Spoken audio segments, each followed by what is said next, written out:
All right, so we're diving deep today into Kasol. This village, it's nestled in the Kulu district of Himachal Pradesh, India.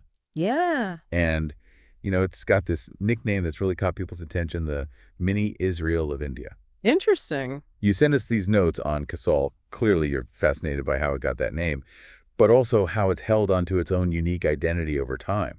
Yeah. We've got a bit of a history of Kasol here. Okay.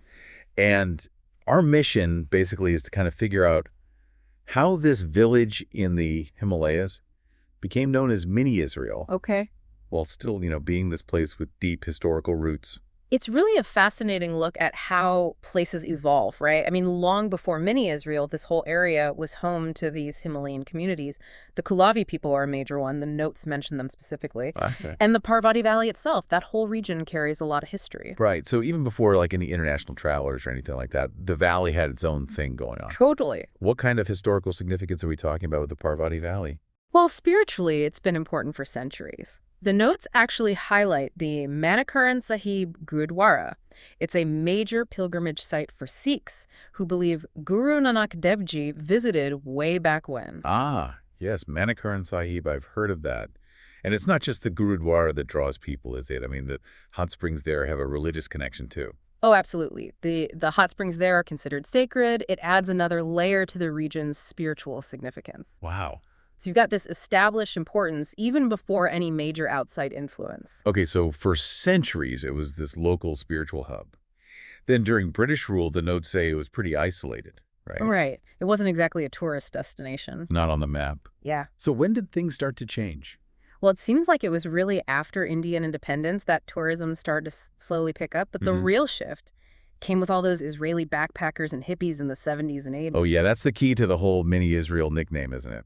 So what was it about those travelers that led to such a strong association? Was it just businesses catering to them, or was there something more? Well, it's fascinating how travel patterns can reshape a place.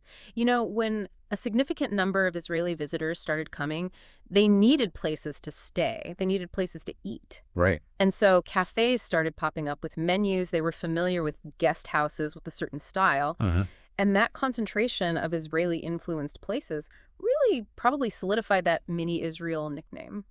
Interesting. It sounds like it kind of grew organically then, Yeah. rather than like some planned transformation. Yeah. And now, fast forward to today, Kasol's known for that Mini Israel vibe. Yeah. But it's also become this huge draw for trekkers, people looking for that counterculture scene, Yeah. adventure seekers in general. Right, a mix. What a mix. The notes really highlight that convergence of natural beauty, the spiritual aspect, the adventure tourism. Absolutely. And it's worth noting, this surge in popularity has definitely raised some environmental concerns, Right. which the source does mention. Yeah, so the story of Kasol, it's this incredible blend.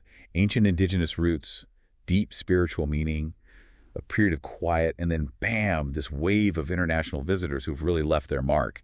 It's a lot richer than just a catchy nickname. Exactly. And if you step back and look at the bigger picture, Kasol's journey really shows how global travel can interact with these local cultures and create these unique and sometimes kind of complex identities. I see that. It makes you think about how these places can balance the benefits of tourism with the need to preserve their environment and their heritage, Right. considering this interplay of deep history and modern cultural infusion. What do you think the future holds for a place like Kasol, as it navigates these increasing pressures of tourism and the importance of preservation? It's a question worth pondering. It really is. It gives you something to think about. Thanks for exploring this with me.